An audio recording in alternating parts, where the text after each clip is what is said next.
Every year, hundreds of thousands of sub-Saharan people decide to abandon their country to begin the uncertain journey undertaken by any immigrant. They dream about Europe, the promised land seen in movies and television.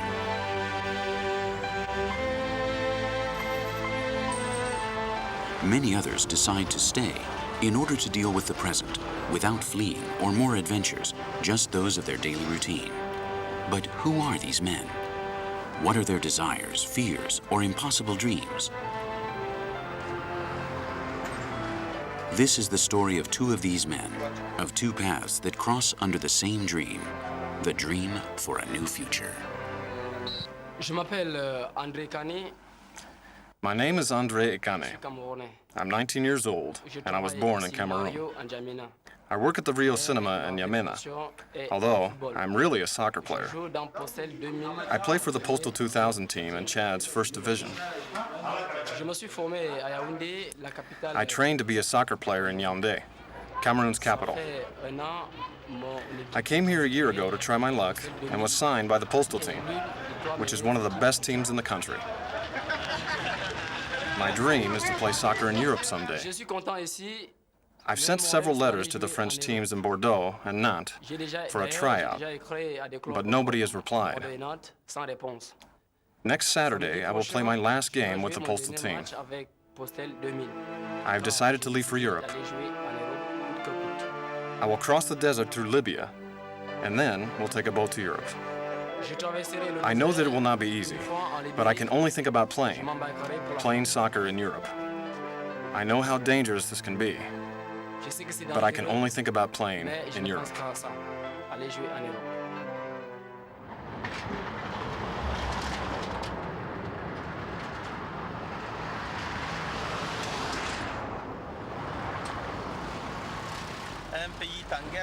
A country at war is an endless source of news for those who work in mass media.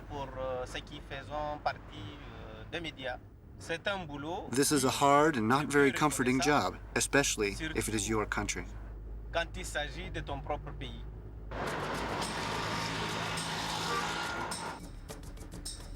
My name is Adun, and I work as a reporter for Chad's TV station.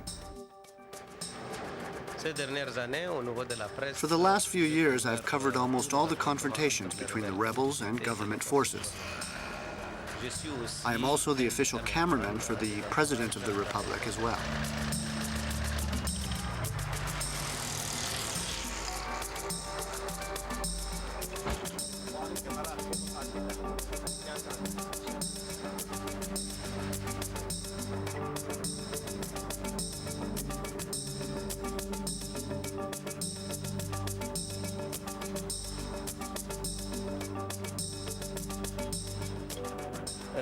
Fortunately, the worst times of war have already passed. Chad is now a country under reconstruction. A peaceful development of our children's future depends on us, on all of us.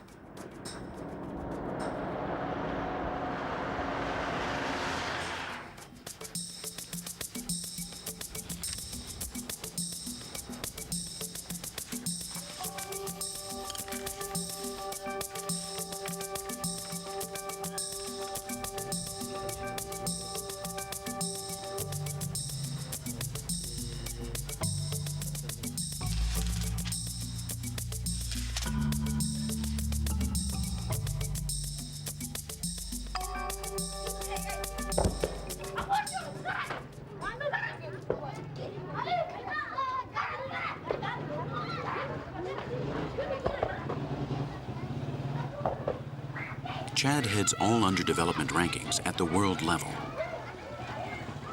More than 30 years of war has wiped out this country. There are no infrastructures, just a conflicting population without resources. Until the French arrived, the area that is today occupied by Chad was controlled by northern Muslim tribes dedicated to trading slaves, who they abducted from the south. During colonial times, the French invested in cotton plantations and bet on their cultural support of the black people and the Southern Christians. Upon gaining independence in 1960, the Southern people took control of this rising country.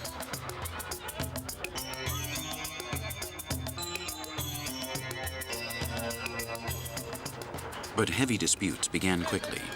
The northern Muslim tribes, supported by Libya, confronted the central government, which initiated 25 years of constant war. A war whose leaders have often changed according to different interests and diverse strategies, but a war with an invariable factor: the confrontation between the Libyans and the French for the control of this territory.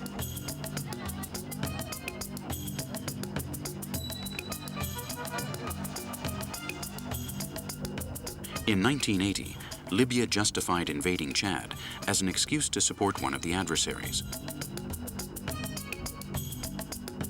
The French intervened and halted the advance.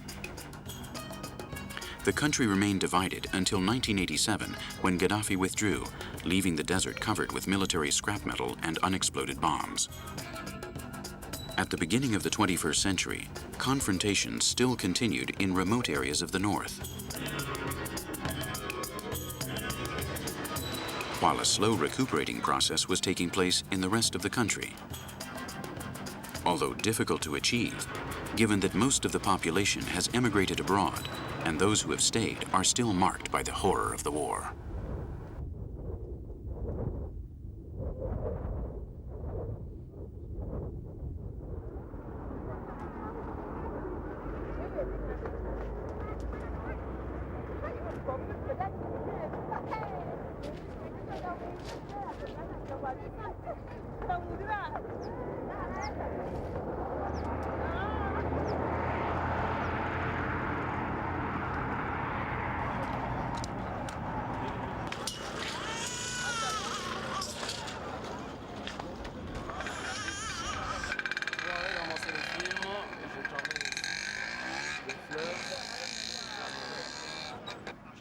I must cross the river every time a new film arrives.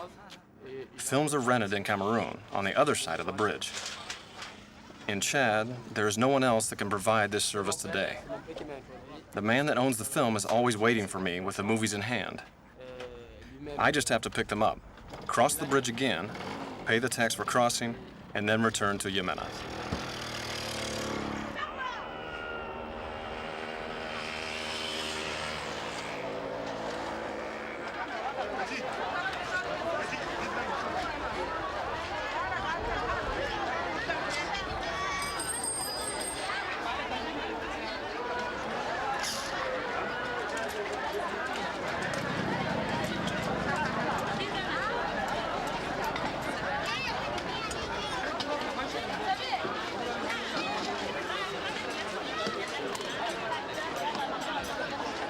It was my father who got me interested in film. Since I was a child, I wanted to play soccer, but my father worked at the cinema in Yaoundé and took me with him to teach me how to do his job. He did not believe that I could make my living playing soccer. They did not pay you to play soccer, so I have to work at the cinema to make my living.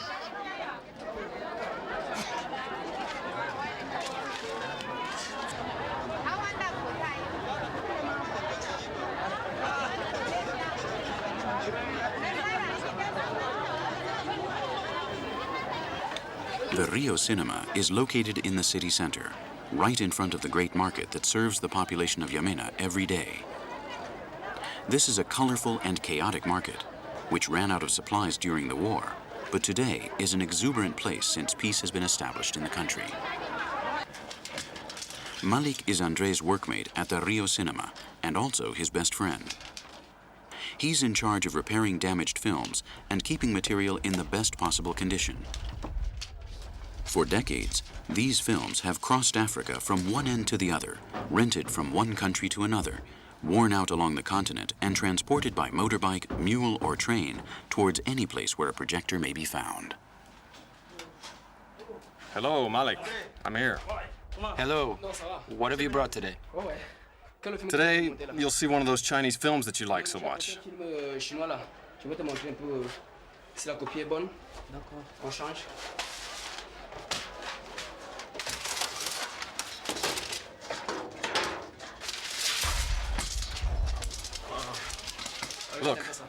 Look how this fellow flies when giving a kick.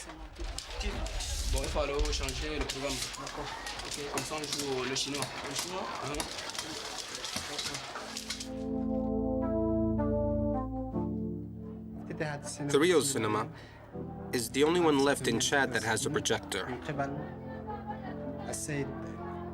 The rest have already changed to video. These projectors, which were brought by the French, are very old. And my grandfather, who was the first owner of the cinema, told me that they were the first projectors manufactured in Europe.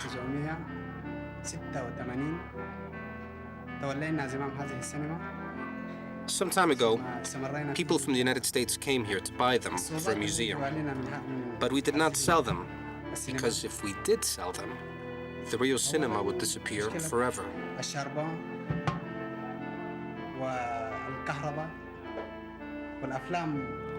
During the war, films were not shown here, but it was used as a place of entertainment for the soldiers.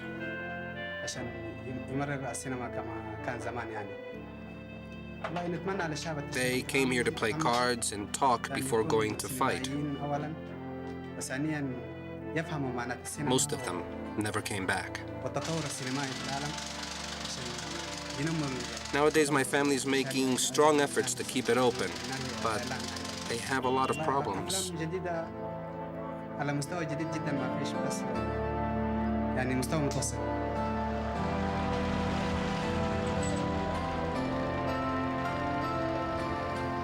During the last years of French colonial times, Chad was one of the African countries where the cinema made the most impact.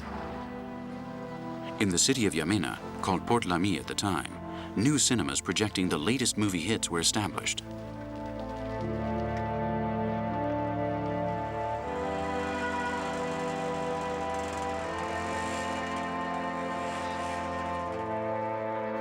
Apart from the Rio Cinema, the Scheherazade, the Étoile, and the Normandie movie halls appeared. The Normandie was for the white and local upper classes. However, anyone could go to the Rio or Scheherazade cinemas. The arrival of movies in Chad was considered a historical milestone, which equally affected white people as well as the Black, Muslim, and Christian communities.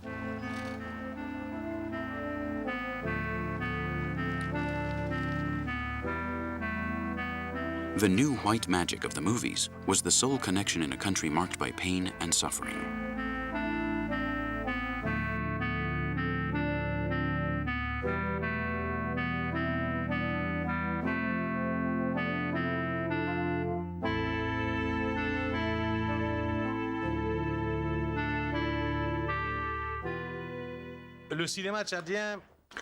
The first movie made by a Chad director was shot in 1962. However, it was not produced in Chad, but in Paris. When the African countries obtained independence in the 60s, General de Gaulle invited all French-speaking chiefs of state to visit France.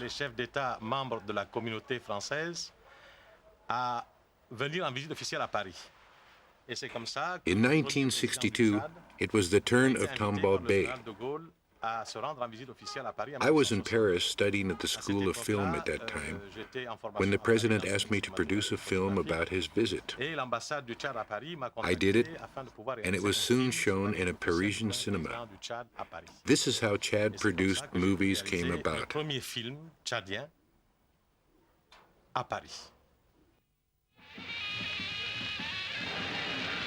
Français qui m'écouteraient, écoutez au-delà de ces mots le grand bruit de tam-tam et de joie qui vous vient de la place.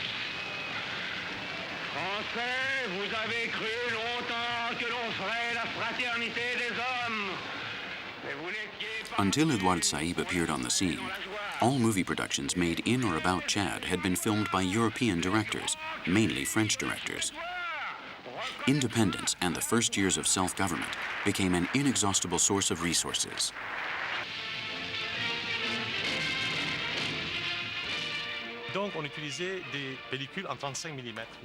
We shot in 35 millimeters. We began producing documentaries and newsreels. We did not see the material we were shooting.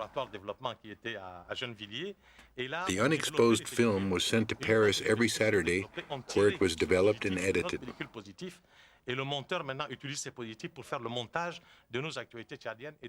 I directed many documentaries during that time. One of them was Largo, a 15-minute black and white film. We also produced Lake Chad, River Chadi, and The Third Day, a fiction film for which I was granted 4 important awards abroad. J'ai obtenu un Grand Prix au Festival de Locarno en Suisse italienne. J'ai obtenu un Grand Prix au Festival de Tashkent en Union soviétique. J'ai obtenu un Grand Prix au Festival de Dinard en France. Et j'ai obtenu un prix à la télévision britannique.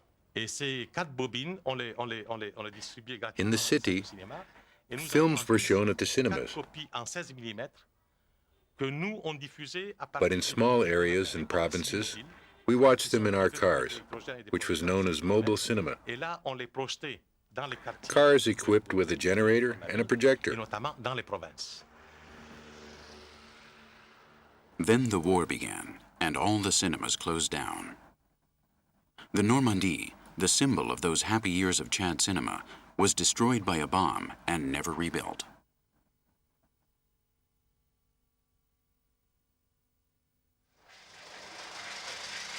In spite of all this, movies are still alive in Chad. The Rio Cinema still stands like an old gladiator, and the big cinemas have been replaced by many video session clubs.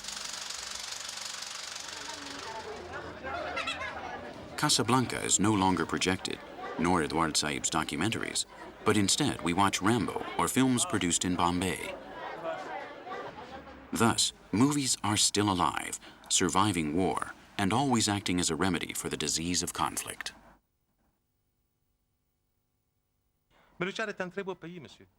Chad, dear sir, is a beautiful country. If today, right now, someone proposed a film project in New York or one in the northern lakes of Chad, I would not hesitate. I would go to the lakes and not to New York. I'm not interested in New York. What really interests me is my country.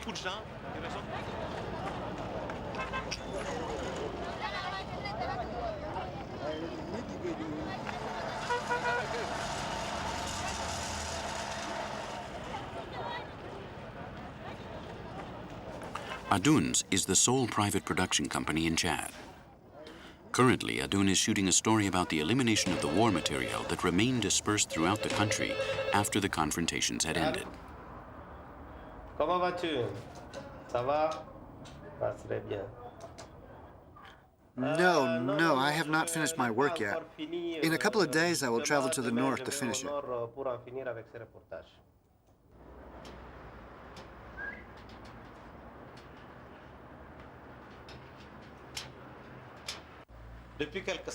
I have been working for several weeks on a report about the armaments that the disputing parties have left behind as they withdraw during the war. Throughout the country, there are thousands of mines and unexploded bombs, which cause the deaths of thousands of people every year. là-bas, la deuxième balle. Va, André.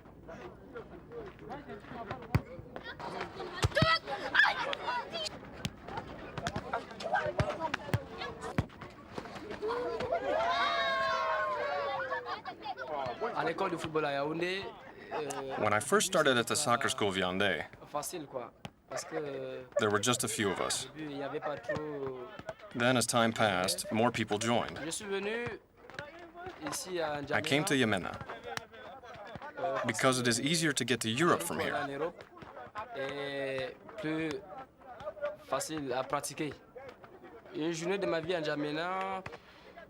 For me, a normal day begins with my early morning trip to Cameroon to pick up the films.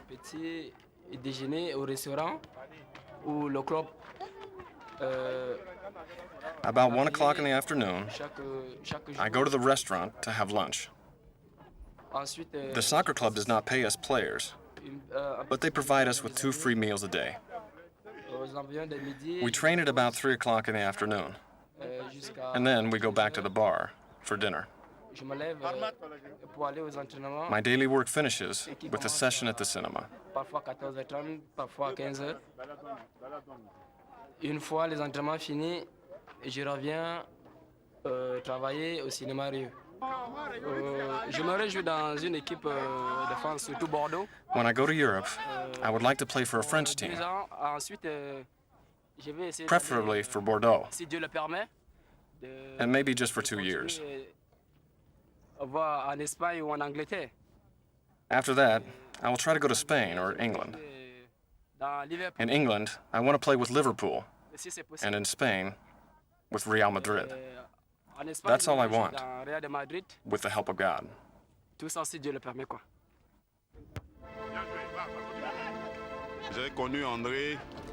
I first met André 2 years ago. Il est vrai que c'est He is a player who knows what he wants. aime ce qu'il veut. Quand je l'ai connu, He seemed inattentive at first, but he has worked hard all this Il time. a fait énormément d'efforts. Donc, en tant que joueur, He has a future as a soccer player because he is determined. il a de la volonté. Le football tchadien a beaucoup plus de Chad's soccer has many problems. Il nous manque beaucoup There is no infrastructure or equipment or coaches that know how to teach well. le football tchadien. The war ruined everything. Nous n'avons pas des encadreurs qualifiés. Et Soccer and sports in general are a key factor for the development of a country like ours. s'il veut que le football If the government really wants us to progress, they must invest in sports. à savoir l'infrastructure et puis l'encadrement technique. Ça doit beaucoup plus nous énerver. I want to talk to you because I have some complaints about the work we are doing. I don't understand. Venir au travail, c'est We maintenant play que- badly and nobody gets angry. Oh, ils font un It mauvais seems match, you don't care. c'est pas leur problème. Moi, un joueur, When I was a player, it was not like tant that. que moi, Manu, je joue When mal. I played, if I failed, I was angry the whole Ça, week. il faut que je vous le dise. But I must tell you something. Après un match comme on l'a- After the match the other day, I saw more than one of you getting drunk in the neighborhood. Même se promener au quartier, If aller I were se you, jouer la gueule, I would je be dois really avoir honte. ashamed. Moi, l'entraîneur, la Next même Saturday, I don't quand want je sors, any j'ai la tête. excuses. Ça suppose que par rapport à The ce police que nous- team is in nous, last nous, place. les deux là qui connaissons rien, qui ne valons rien. We have to win. Peut-être que si vous étiez au quartier, vous allez faire quelque chose qui peut vous rapporter.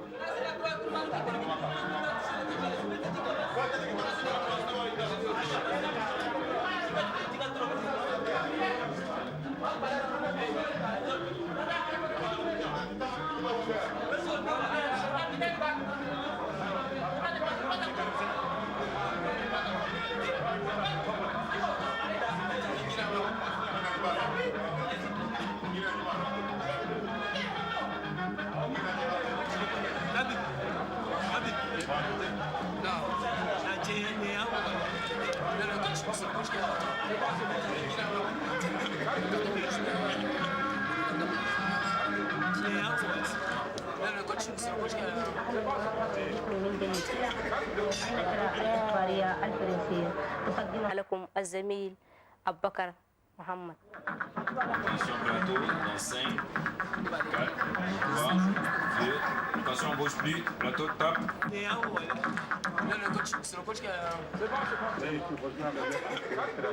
The opening of the first session of the 2001 National Assembly took place this morning.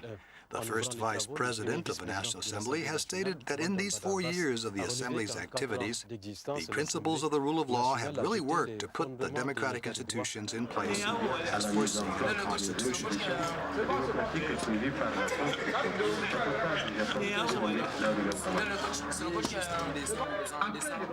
After well-deserved holidays, our illustrious members of Parliament have made their way back to the chamber again. For the opening of the first session, we have been honored with the presence of members of the government, including the Prime Minister Nabo Niamasum, ambassadors and representatives of international organizations, presidents of state institutions, state chiefs, top military officers, representatives of political parties, and associations of civil society.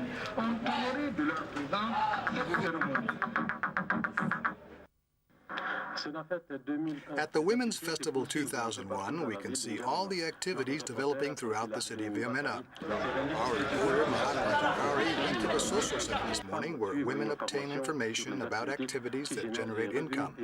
The Minister of Foreign Affairs attended these meetings, conferences, and debates at the beginning of the week. Let's have a look. Women also want to make a claim for their cause and emancipation during these decisive sessions by means of practical cases proposed by the women who run the Association of Women Jurists. The participants have followed 2 trials about succession and inheritance and violence against women. This was a spark that allowed women to heatedly discuss and contribute to their testimony. Let's listen to one of them.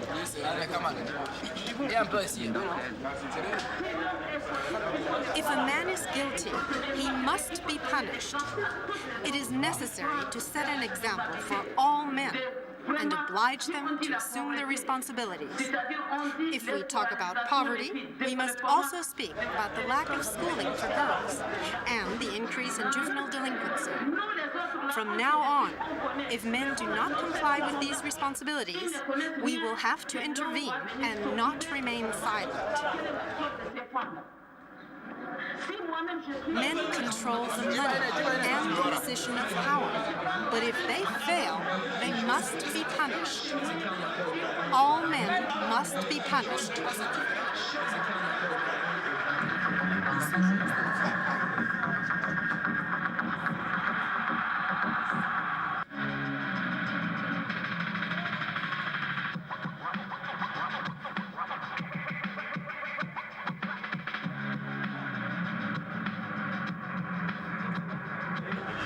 Manchester ne s'impose finalement 3-1 avec le but de Paul Scholes dans les 10 dernières minutes. C'est quand même pas un gros pressing de la part de Panathinaikos pour un gardien. Ron qui avait joué à l'anglaise avec beaucoup d'engagement. Allez, Manchester qui repart avec David Beckham, contré. Quand tu prends la balle, la défense court vers le second. Donc pour lui, il est libre. La défense court vers le second. Donc pour lui, il est libre.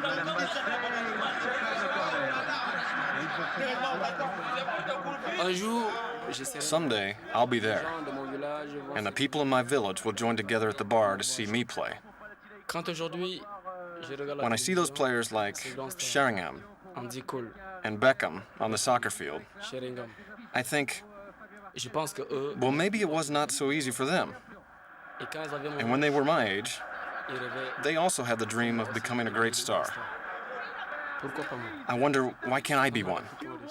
A lot of Africans have been successful in Europe. There's George Weah, Finidi, Samuel Eto'o. They started here, and now you see them playing in the big stadiums in front of thousands of spectators. They drive big luxury cars. Everybody admires them, and when they return to Africa, they are received like heroes. Someday, I'll be there too.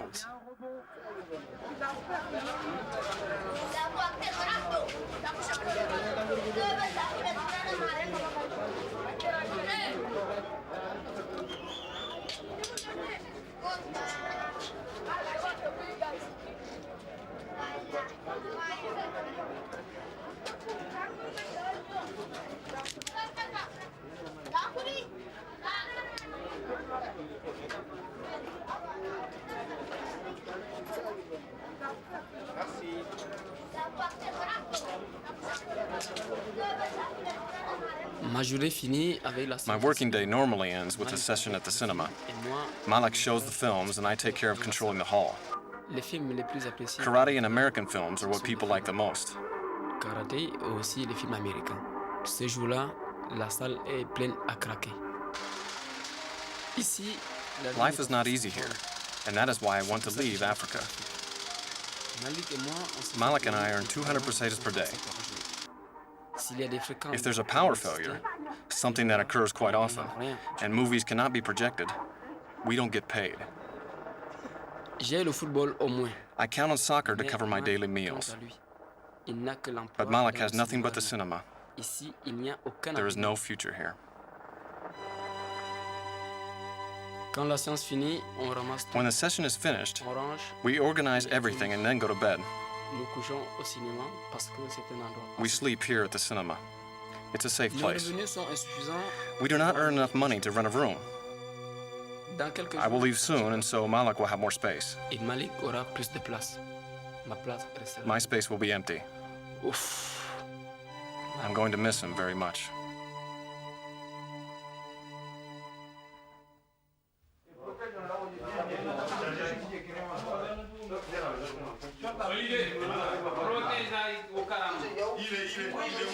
Postal 2000 is one of the oldest teams in Africa. It was created soon after gaining independence and has never ceased playing. The Postal team even played during the worst years of the war, although there was no national championship at that time.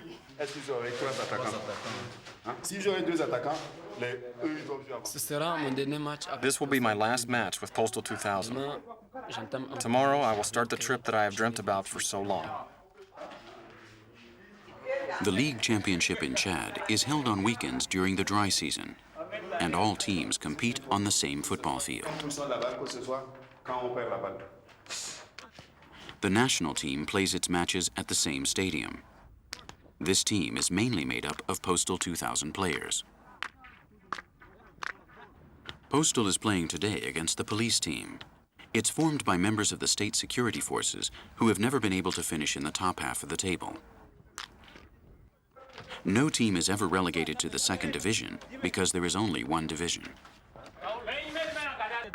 The jerseys we use belong to the French team Nantes. Last year we won the championship cup and the prize was the jerseys.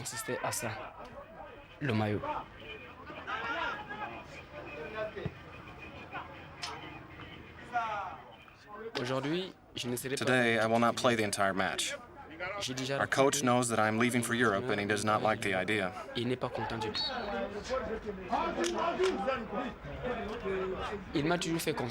He's always trusted me, and I've always started. But today is different. He knows that he cannot count on me any longer. But if things do not go well, I imagine that I will end up playing.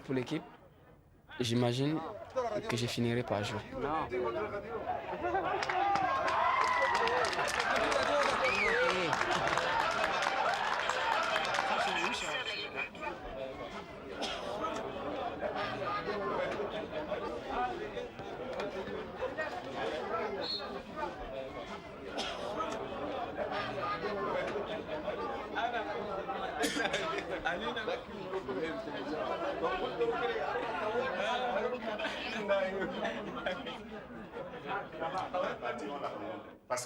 We are still at the same point we were last week. We still do not understand that a team must work together. We have to forget about ourselves and think about the team as a whole. When we play, I form a part of a team and cannot act individually. Now we are going to prove who is the favorite team and the best of the league.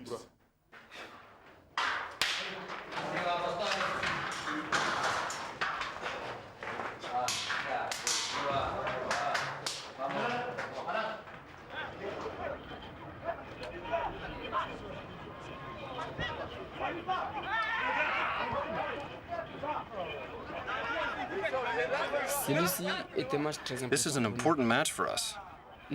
We are one of the teams favored to win the championship, but things are not going very well. Since the league started, we've played 3 matches and have only won 1. Another setback will place us very low in the standings.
What will Europe be like? Just like I've seen on TV, Europe is a continent where you can dream. I think that life is easy there, especially when you're a great star. The difficult thing is to make it. But once I'm there, all doors will open.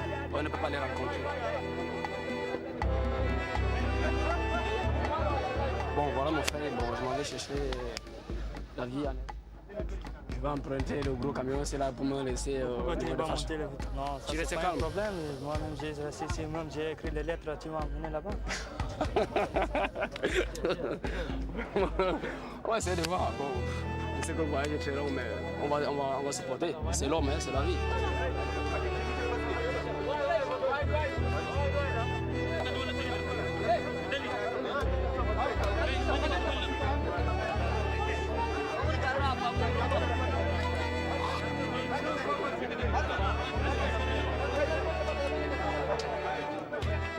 I really wish that Malik could come with me. If things go right, when I get my residency papers and find a place to live, I'll arrange things so that he can come.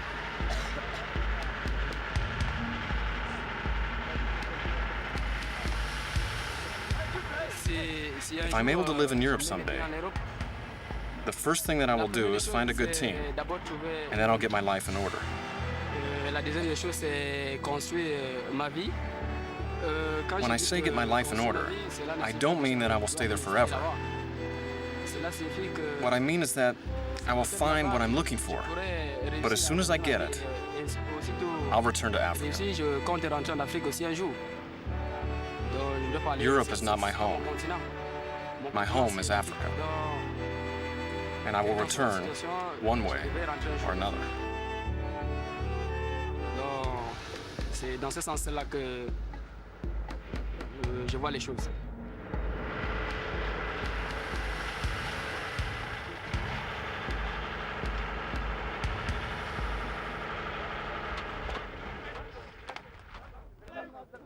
Ce sera un voyage dur. I know it's going to be a difficult trip. Je dois traverser le Tchad. I'll have to cross Chad towards the north and find another truck to take me to the Libyan border. Un autre jusqu'à la frontière libyenne. Après, il ne me reste que tout. Then I will have to cross the entire Sahara Desert. Une chaleur affreuse. The heat is awful at this time, but it's worse during the rainy season because the roads are flooded and traveling to the north is impossible. Allahu Akbar.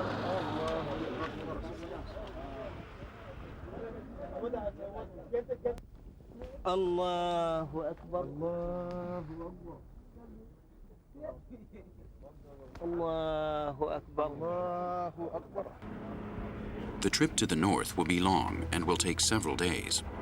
André and his companions will have to stoically bear the slow advance of this truck through the sandy landscape. In Chad, no distinctions are made between transporting people and merchandise. All merchandise is placed below, while the passengers sit on top with the burning hot sun of the desert shining on them.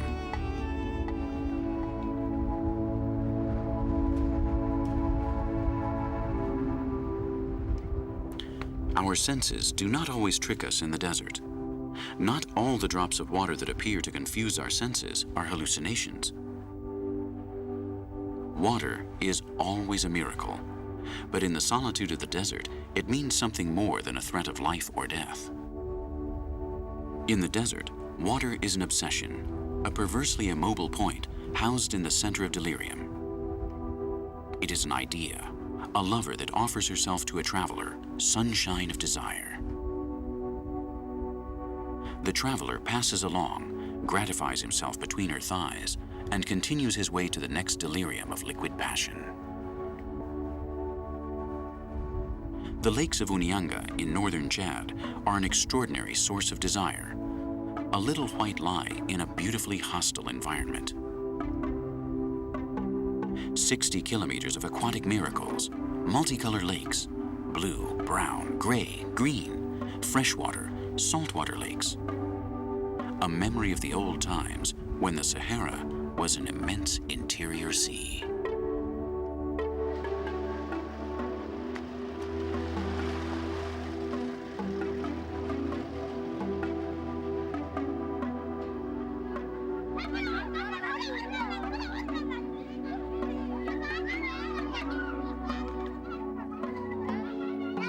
Faya is a besieged city due to the water and mines surrounding it. It's a key point along the routes traveling north and those interior routes leading to the Tibesti Mountains. Every week, many trucks leave Faya to commit the heroic deed of crossing the Sahara Desert through Libyan territory. Faya looks like a miserable and dusty town. But here again, appearances deceive the eye in this corner of the desert.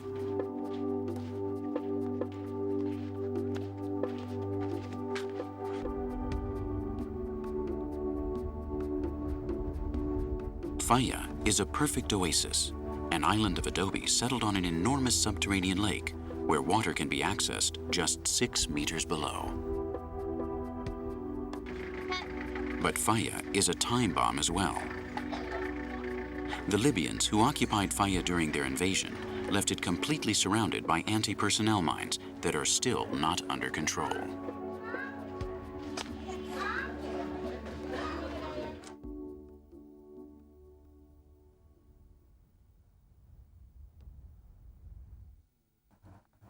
One million anti-personnel mines are buried throughout most of Chad's territory, mainly in the northern region of the country.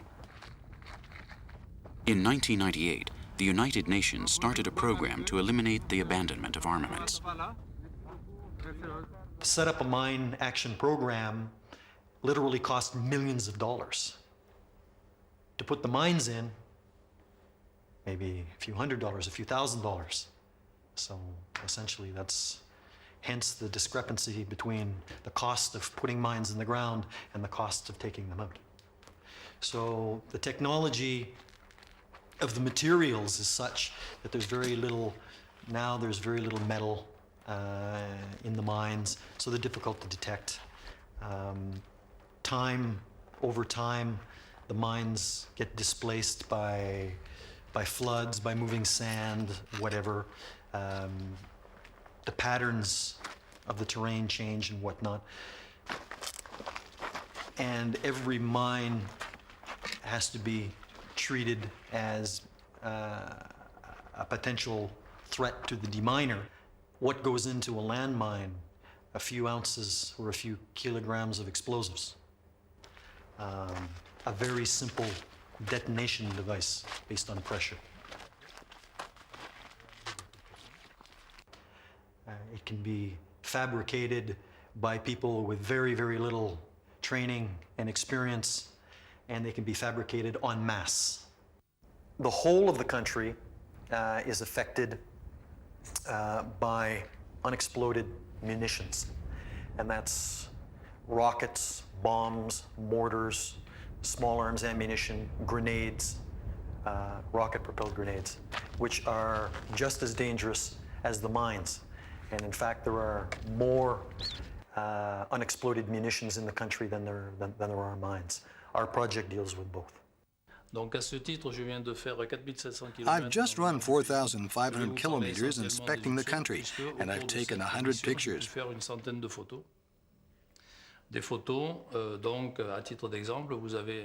For instance, here you can see a shell located near a house. These pictures show the tourist richness of the country and also allow us to see what happens to a vehicle that enters an uncontrolled area. Here you see a minefield and a vehicle blowing up in the air. Here you have arrow shells, particularly dangerous because they're equipped with a rocket. Children playing may kick one. It will explode and the child could lose a limb or even die.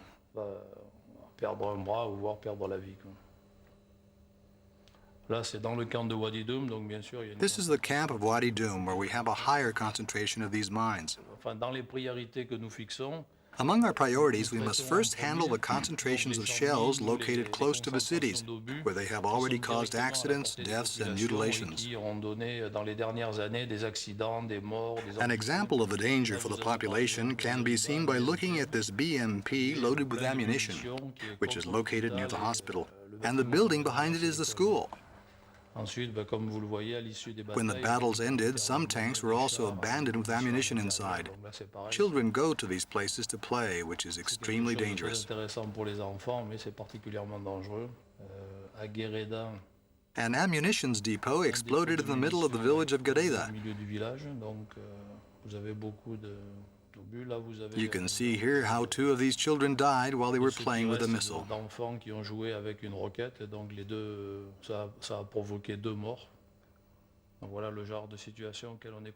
These are the kind of situations we are facing, and the population is completely ignoring it.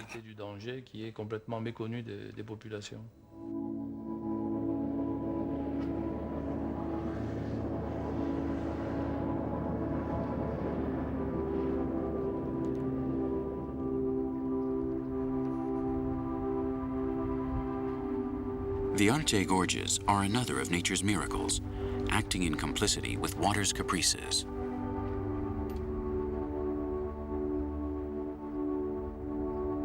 For centuries, the joint action of wind and water have created impossible shapes and forms in the rocks.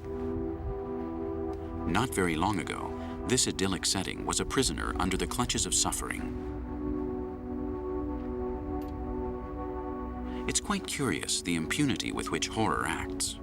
It devastates everything like a hurricane, but then daisies begin to grow over the puddles of blood. Terror arrives, acts, crouches down, and conspires with oblivion.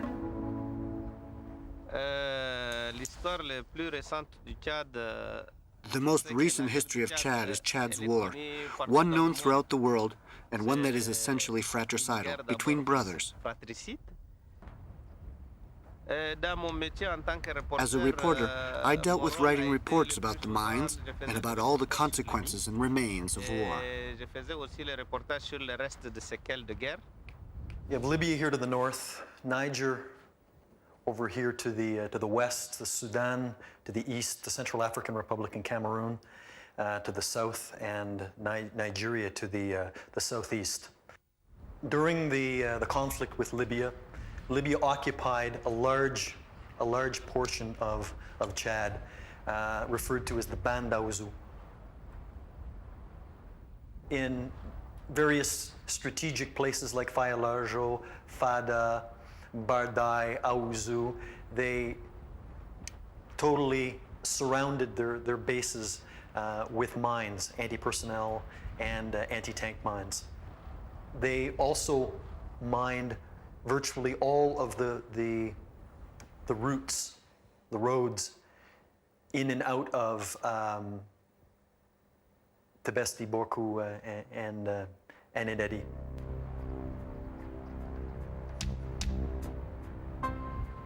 During the final stages of the invasion, the Libyan army, equipped with hundreds of tanks, helicopters, cannon, and rockets, was unable to oppose the 1,000 Chad fighters that raced their Toyotas like kamikazes over the Libyan armored tanks. It was like David against Goliath, strength against will. But after that, the internal confrontations among different factions fighting for power still continued, and nobody thought about picking up the refuse of war. Security corridors could be opened only after peace was installed in the country at the end of the 90s. Even today, you can see human skeletons and mechanical remains scattered along the desolate battlefields in the north.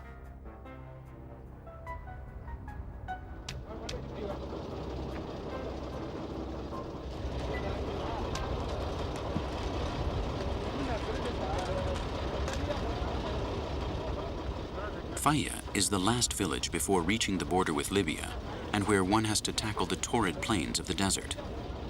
Most of the people who accompany André along this second phase of the trip are smugglers who buy priority goods in Libya and later sell them in Chad for 3 times the cost. In Libya, the government pays for clothes and non-perishable goods. If you have good contacts and give generous tips, you can get them and easily take them to the other side without any problems. This is a good business for all kinds of customs officers and intermediaries. Although it will not make you a millionaire, since the hundreds of francs earned are shared among dozens of needy hands. In the desert, survival means earnings, and profit means luxury.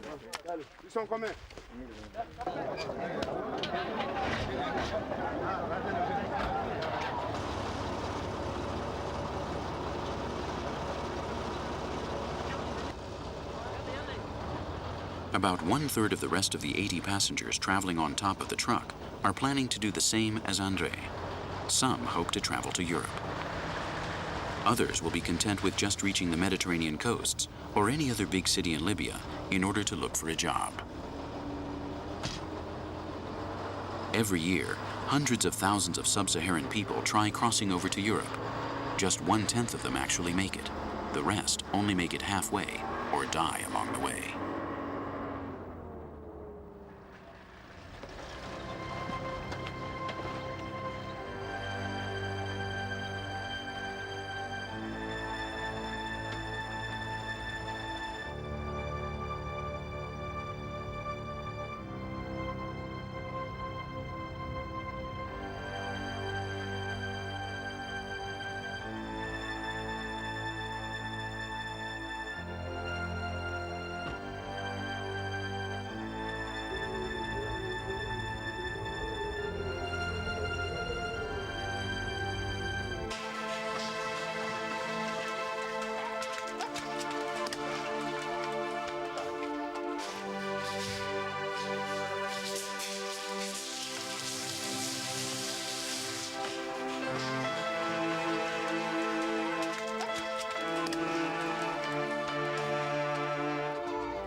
If I'm lucky, in 2 or 3 weeks, I could be on the coast, and I'll just have to wait for a good opportunity to cross over to Europe.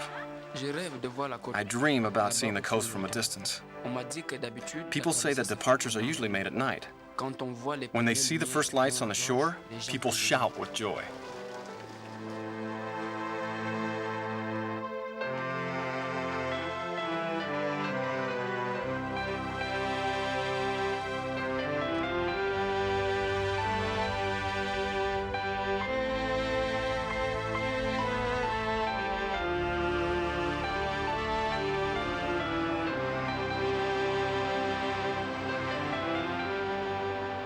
The trip is slow and exhausting. They travel from sunrise to sunset, carrying incredible loads that continually fall off the vehicle. They are in one of the most inhospitable corners of the planet, and André's truck will be the sole vehicle that will run along this road during the next few days.